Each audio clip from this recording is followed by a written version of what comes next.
നിങ്ങളൊരു വെക്കേഷന് പോകാൻ വേണ്ടി ഫണ്ട് സേവ് ചെയ്ത് വെക്കുന്നുണ്ടോ? അതല്ല ഒരു 2-3 കൊല്ലം കഴിഞ്ഞാൽ ഒരു കാർ മേടിക്കാൻ വേണ്ടി ഫണ്ട് സേവ് ചെയ്ത് വെക്കാൻ ഉദ്ദേശിക്കുന്നുണ്ടോ? ഇതുപോലുള്ള ഷോർട്ട് ടേമിലേക്ക് വല്ല ഗോൾസ് അച്ചീവ് ചെയ്യാനാണ് നിങ്ങൾ നോക്കുന്നതെങ്കിൽ ഈ വീഡിയോ നിങ്ങൾക്ക് വേണ്ടിയുള്ളതാണ്. Top 3 ideas for short term investing. Myself Nitin Nair and welcome to our YouTube channel finance by Nitin. ഒരു 3-4 കൊല്ലം കഴിഞ്ഞ് നിങ്ങൾ അത്യാവശ്യം ഒരു 5 ലക്ഷം വിലയുള്ള ഒരു കാർ മേടിക്കാൻ പോവുകയാണെന്നാണെങ്കിൽ എത്രത്തോളം എമൗണ്ട് നമ്മൾ ഇൻവെസ്റ്റ് ചെയ്യണം, ഏത് സ്ഥലത്താണ് ഇൻവെസ്റ്റ് ചെയ്യേണ്ടത് നമുക്ക് ഇന്നിവിടെ നോക്കാം. അതായത് നിങ്ങളൊരു 5 ലക്ഷത്തിന്റെ ഒരു വിലയുള്ള ഒരു കാർ മേടിക്കാൻ പോവുകയാണ്. മേടിക്കാൻ ഉദ്ദേശിക്കുന്നത് ഒരു 4 കൊല്ലം കഴിഞ്ഞിട്ട് മാത്രമാണ്. ഇൻഫ്ലേഷൻ നമ്മൾ ഒരു അപ്രോക്സിമേറ്റ് ആയിട്ട് നമ്മളൊരു 8% വെച്ചിട്ടുണ്ട്. സോ അങ്ങനെയാണെങ്കിൽ 4 കൊല്ലം കഴിഞ്ഞാൽ ഏതാണ്ട് 6,80,000 രൂപ ഉണ്ടെങ്കിൽ മാത്രമേ നമ്മളെ കൊണ്ടത് മേടിക്കാൻ പറ്റുക. നമ്മൾ വളരെയധികം സേഫ് ആയിട്ടുള്ള ഒരു റിട്ടേൺസ് ആണ് നോക്കുന്നത്. സോ അതുകൊണ്ട് നമ്മൾ ഒരു 9% റിട്ടേൺസ് ഇവിടെ കൊടുക്കുന്നുണ്ട്.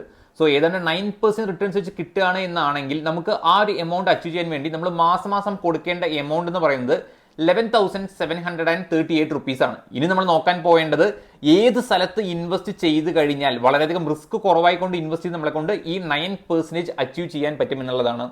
തീർച്ചയായിട്ടും സ്റ്റോക്സും മ്യൂച്വൽ ഫണ്ട്സും തന്നെയാണ് വളരെയധികം ബെറ്റർ ഓപ്ഷൻ, ഒരു ബെറ്റർ ആയിട്ടുള്ള റിട്ടേൺസ് കിട്ടാൻ. പക്ഷെ നമ്മൾ ഓൾറെഡി പറഞ്ഞു നമ്മളിവിടെ ഇൻവെസ്റ്റ് ചെയ്യാൻ പോകുന്നത് വെറും 3 to 4 ഇയേഴ്സ് ആണ്. സോ ഈ ഒരു ഷോർട്ട് ഡ്യൂറേഷൻ നമ്മൾ ഇൻവെസ്റ്റ് ചെയ്യുമ്പോൾ മാർക്കറ്റിലേക്ക് നമ്മൾ കൂടുതൽ എക്സ്പോഷർ കൊടുത്തുകൊണ്ട് മാർക്കറ്റ് എന്തെങ്കിലും കാരണത്താൽ ഒരു ക്രാഷ് ആയി കഴിഞ്ഞാൽ നമുക്ക് മേ ബി നെഗറ്റീവ് റിട്ടേൺസ് ഉണ്ടാവാനുള്ള ചാൻസ് പോലും വളരെയധികം കൂടുതലാണ്. സോ നമ്മുടെ ആദ്യത്തെ ഇൻവെസ്റ്റ്മെന്റ് ഓപ്ഷൻ എന്ന് പറയുന്നത് ഇക്വിറ്റി സേവിംഗ് മ്യൂച്വൽ ഫണ്ട്സ് ആണ്. ഇവിടെ ഇൻവെസ്റ്റ് ചെയ്ത് കഴിഞ്ഞാൽ വെറും 10 to 25% മാത്രമേ മാർക്കറ്റിലേക്ക് പൈസ പോകുന്നുള്ളൂ. റിമൈനിങ് ആയിട്ടുള്ള പൈസ ബോൺസിലും ആർബിട്രേജിലേക്കും ഇൻവെസ്റ്റ് ആവുന്നുണ്ടാവുക. അതായത് കഴിഞ്ഞൊരു 3 കൊല്ലത്തിന്റെ റോളിംഗ് റിട്ടേൺസ് നോക്കുകയാണെന്നാണെങ്കിൽ equity saving mutual funds approximately ഒരു 11% നമുക്ക് റിട്ടേൺസ് ഇവിടെ തന്നിട്ടുണ്ട്. ഇതിന്റെ മെയിൻ ആയിട്ടും വളരെയധികം പോപ്പുലർ ആയിട്ടുള്ള ഒരു ഫണ്ടാണ് ICIC equity saving mutual funds. ഇതിന്റെ ഫണ്ട് ലൊക്കേഷൻ എങ്ങനെയാണ് വരുന്നതെന്ന് നമുക്ക് നോക്കാം. ഇവിടെ ICIC ഇക്വിറ്റി സേവിംഗ് മ്യൂച്വൽ ഫണ്ട്സിൽ 19.59% ഇവർ ഇൻവെസ്റ്റ് ചെയ്യാൻ പോകുന്നത് ഇക്വിറ്റിയിലാണ്. ബാക്കിയുള്ള 15.69 ഡെറ്റിലും 3.12 റിയൽ എസ്റ്റേറ്റിലും ബാക്കി 61.61 ക്യാഷും ക്യാഷ് ഇക്വലന്റാണ് ഇൻവെസ്റ്റ് ചെയ്യുന്നത്.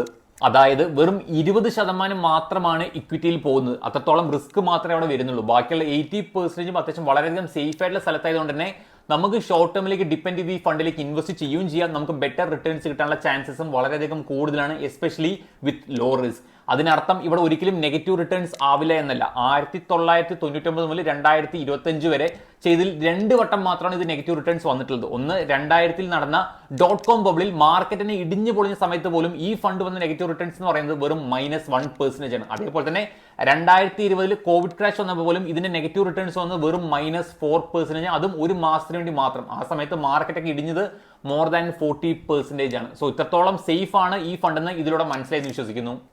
രണ്ടാമത്തേന്ന് പറയുന്നത് കൺസർവേറ്റീവ് ഹൈബ്രിഡ് ഫണ്ട്സ് ആണ്. ഇവിടെ 10 to 25% മാത്രമായിരിക്കും സ്റ്റോക്സിൽ ഇൻവെസ്റ്റ് ചെയ്യുന്നുണ്ടാവുക. റിമൈനിങ് ആയിട്ടുള്ള പൈസ ഇവർ ഇൻവെസ്റ്റ് ചെയ്യാൻ പോകുന്നത് ബോൺസിലാണ്. സോ അത്രത്തോളം സേഫ് ആയിരിക്കും നമ്മുടെ ഫണ്ട് എന്ന് പറയുന്നത്. അതേപോലെ തന്നെ ലാസ്റ്റ് 3 ഇയർ റോളിംഗ് റിട്ടേൺസ് നോക്കുകയാണെങ്കിൽ ഏതാണ്ട് 11.3% വരെ ഈ ഫണ്ട്സ് തന്നിട്ടുണ്ട്. ഇനി ഇതിന്റെ നെഗറ്റീവ് റിട്ടേൺസ് നോക്കുകയാണെങ്കിലോ 2008 ഗ്ലോബൽ ഫൈനാൻഷ്യൽ ക്രൈസിസ് വന്ന സമയത്ത് പോലും ഇത് വെറും -1% മാത്രമാണ് റിട്ടേൺസ് താഴോട്ട് പോയിട്ടുള്ളത്. അതേപോലെ തന്നെ 2020 കോവിഡ് ക്രാഷ് വന്ന സമയത്തും ഇതിന്റെ റിട്ടേൺസ് എന്ന് പറയുന്നത് -4 ആയിരുന്നു, അതും വെറും 2 മാസത്തിന് മാത്രം. സോ അത്രത്തോളം സേഫ് ആണ് ഈ ഫണ്ടിൽ നമ്മൾ ഇൻവെസ്റ്റ് ചെയ്യുന്നതോറും. മൂന്നാമത്തേത് ആർബിട്രേജ് മ്യൂച്വൽ ഫണ്ട്സ് ആണ്. ഒരു സിമ്പിൾ എക്സാമ്പിളിലൂടെ ഇത് എങ്ങനെയാണ് വർക്ക് ആവുന്നത് നമുക്ക് നോക്കാം. അതായത് 1 കിലോ ആപ്പിളിന്റെ വില 100 രൂപയാണ്. ഒരു 5 മിനിറ്റ് നടന്നു കഴിഞ്ഞാൽ അതേ ആപ്പിളിന് ഒരു 95 രൂപയ്ക്ക് കിട്ടുമെന്നാണെങ്കിൽ ഞാൻ 5 മിനിറ്റ് നടന്ന് ആ ആപ്പിൾ അവിടെ നിന്ന് ഒരു 95 രൂപയ്ക്ക് മേടിച്ച് ഇങ്ങോട്ട് കൊണ്ടുവന്നൊരു 100 രൂപയ്ക്ക് കൊടുക്കുകയാണെങ്കിൽ എനിക്കൊരു 5 രൂപ ലാഭം കിട്ടും.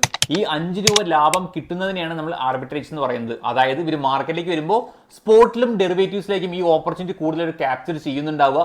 ഇതിന് ഇതുവരെ നെഗറ്റീവ് റിട്ടേൺസ് വന്നിട്ടുമില്ല. ഇതിന് കിട്ടുന്ന ഒരു സ്റ്റാൻഡേർഡ് റിട്ടേൺസ് എന്ന് പറയുന്നത് 7.5% റിട്ടേൺസുമാണ്.